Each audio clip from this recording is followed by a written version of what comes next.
Hello future teachers, क्या CTET qualify करना चाहते हैं? तो आज का ये प्रैक्टिस सेट आपके लिए बहुत इंपॉर्टेंट है।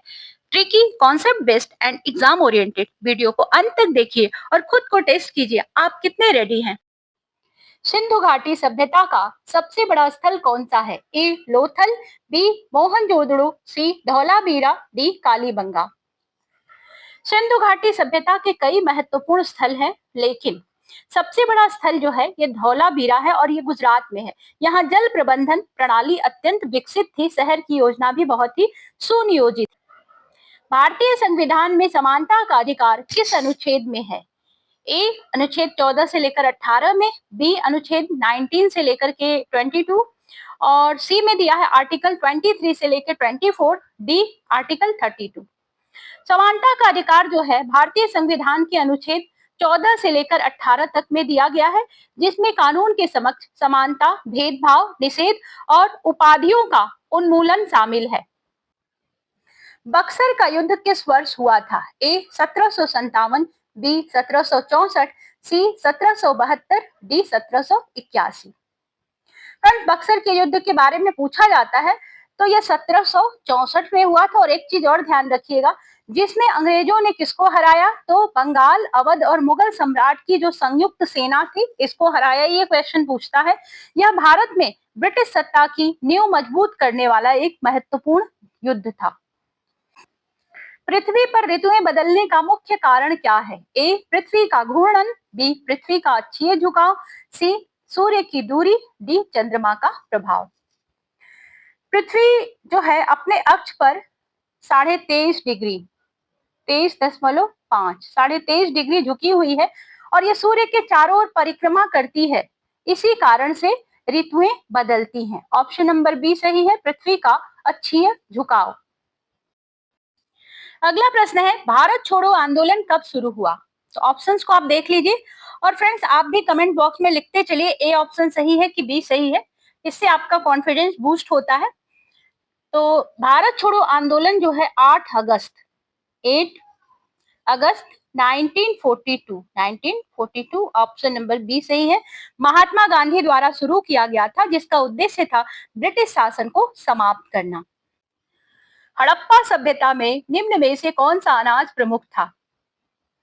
ए चावल, बी गेहूं, सी बाजरा, डी मक्का। हड़प्पा सभ्यता में मुख्य रूप से गेहूं और जौ की खेती होती थी और चावल जो था ये सीमित क्षेत्रों में पाया जाता था। तो मुख्य रूप से गेहूं।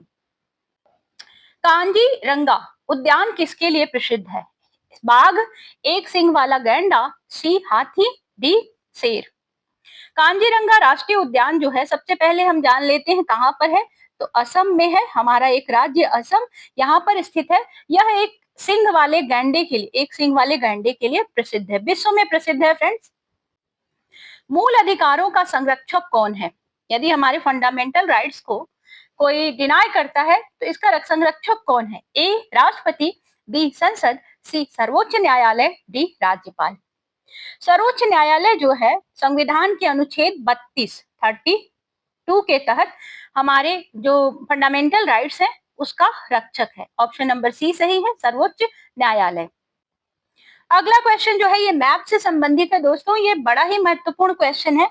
कारण ये है कि बाकी जो नदियां होती हैं हमारे यहाँ, 3-4 नदियों को छोड़कर, माहे, नर्मदा और तापी, इनको छोड़कर के सब की सब अरब सागर में जाकर के गिरती हैं।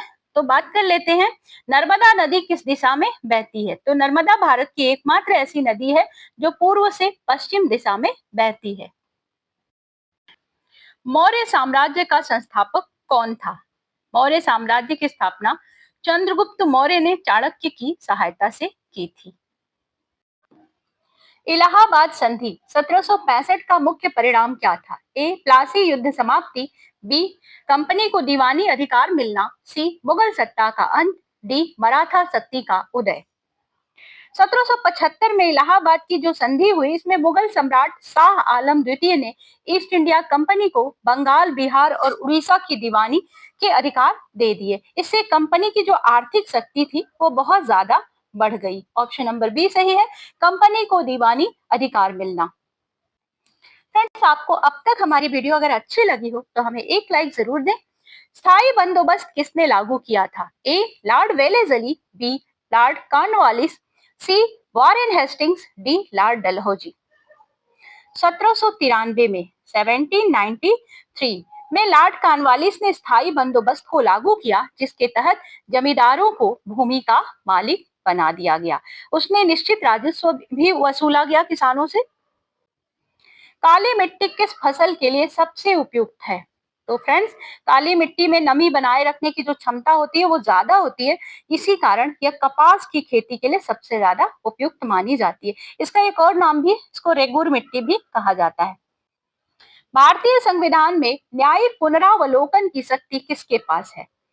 तो न्यायिक पुनरावलोकन के तहत सर्वोच्च न्यायालय क्या करता है? उच्च न्यायालय के जो कानूनों की संवैधानिक वैधता है, इसकी जांच कर सकता है। ऑप्शन नंबर सी सही है, सर्वोच्च न्यायालय। कमेंट बॉक्स में जाइए फ्रेंड्स, अब तक आपने कितने आंसर्स को सही किया है जरूर लिखिए। 12 सही हुए या आपके 10 सही हुए? सारनाथ किस घटना से संबंधित है? तो बुद्ध का जन्म, बुद्ध को ज्ञान की प्राप्ति, सी में है बुद्ध का प्रथम उपदेश, डी है बुद्ध का महापरिनिर्वाण। बुद्ध जी को ज्ञान की प्राप्ति के बाद इन्होंने अपना पहला उपदेश जो था ये सारनाथ में ही दिया था, जिसे एक नाम देते हैं धर्म चक्र परिवर्तन। धर्म चक्र प्रवर्तन, क्या कहा जाता है? धर्म चक्र प्रवर्तन। इन्होंने जो उपदेश दिया इसको धर्म चक्र प्रवर्तन के नाम से जाना जाता है। चिपको आंदोलन का मुख्य उद्देश्य क्या था? जल संरक्षण, वन संरक्षण, भूमि सुधार, उद्योग विकास। चिपको आंदोलन जो था ये उत्तराखंड में चलाया गया और इसका उद्देश्य था पेड़ों की कटाई को रोकना, क्योंकि कमर्शियल पर्पज के लिए, इंडस्ट्रीज के लिए सरकार यहाँ कटाई करा रही थी, वनों की रक्षा करना। इसमें क्या था, लोग पेड़ों से चिपक कर खड़े हो गए, जो यहाँ पर रहने वाले लोग थे, तो वन संरक्षण इसका उद्देश्य था। भूकंप मापने वाला यंत्र क्या कहलाता है? ए बैरोमीटर, बी सिस्मोग्राफ, सी थर्मामीटर, डी एनीमोमीटर। सिस्मोग्राफ नामक एक यंत्र होता है जो कि भूकंप की तीव्रता और कंपन को मापता है। योजना आयोग को किसने प्रतिस्थापित किया? मतलब योजना आयोग की जगह कौन सा आयोग बन गया? तो फ्रेंड्स, योजना आयोग जो था ये 2015 में 2015 में हटा दिया गया, इसको सरकार ने समाप्त कर दिया गया। इसकी जगह नीति आयोग को ला दिया गया। नीति आयोग यह नीति निर्माण में सरकार की सहायता करता है। हरित क्रांति का संबंध किससे है? ए उद्योग, बी कृषि, सी परिवहन, डी शिक्षा। हरित क्रांति का जो संबंध है कृषि के उत्पादन बढ़ाने से है, जिसमें उन्नत बीज, उर्वरक और सिंचाई की नई नई तकनीकों का उपयोग किया गया। हमारा अंतिम प्रश्न जो है सामान्य विज्ञान से संबंधित है, क्योंकि सीटेट में सामान्य विज्ञान के क्वेश्चंस को भी पूछ लेता है। विटामिन सी की कमी से कौन सा रोग होता है? तो विटामिन सी की कमी से स्कर्वी नामक एक रोग होता है, जो होता है, और इसमें होता क्या है, मसूड़ों से खून आता है और मसूड़े और कमजोर हो जाते हैं। फ्रेंड्स, इस तरह से हमारा 20 क्वेश्चन का एक प्रैक्टिस सेट कंप्लीट होता है।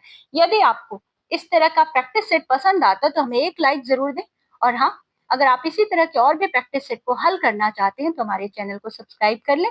हम मिलेंगे आपसे अगले प्रैक्टिस सेट के साथ, तब तक के लिए goodbye. Thank you for watching.